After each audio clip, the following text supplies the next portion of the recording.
my time. Gentleman from Oklahoma reserves. Gentleman from Massachusetts is recognized. And Madam Speaker, we're talking about whether or not the United States of America will pay its bills and not default. I mean, that's what this is about. And we can talk about this, but with all due respect to the gentleman from Iowa, I mean, if we want to solve this pandemic, it begins at home. And she represents a state where just maybe a little more than 50% are vaccinated. Go home and tell your people to get vaccinated. It's the unvaccinated in this country that are filling up our emergency rooms, that are allowing this disease to be able to mutate. So that old saying, "Physician, heal thyself." Let us focus to hear this from a party that embraces the conspiracy theories that are out there that are discouraging people from getting vaccinated. But I would encourage the gentlelady, we can talk about this at another time, but in the meantime, Iowa needs to do better, as well as many other states in this country. Let me now yield 3 minutes to the gentleman from Texas, Mr. Doggett.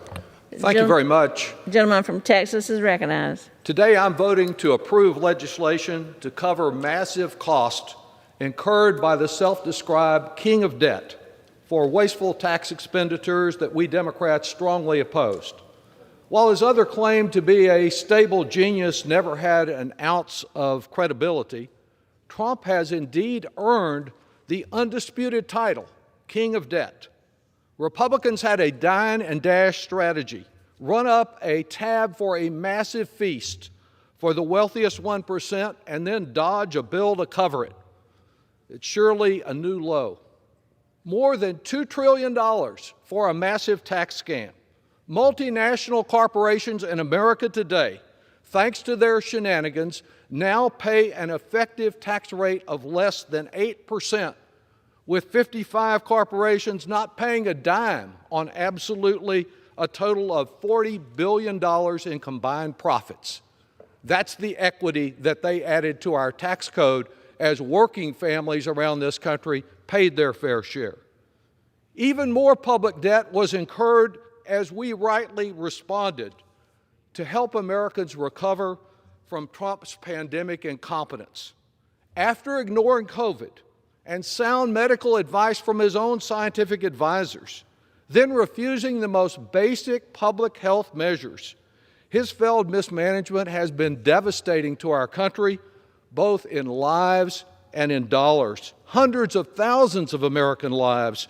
They're marked out on the mall today with white flags that cover all around the Washington Monument, and they have taken a toll on one American family after another. Last year, it was bleach. This year, it's horse dewormer. You could not make this stuff up.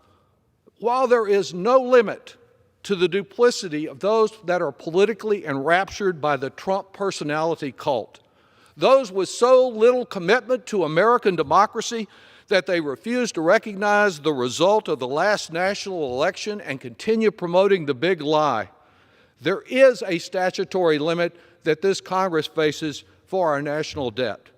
Today, it must be raised in recognition of all the damage that Trump and his delusional cohorts have wreaked on our country. Putting America first or making it great surely includes not driving it off the cliff into a self-inflicted, politically motivated financial disaster. And I yield back. Gentleman from Massachusetts.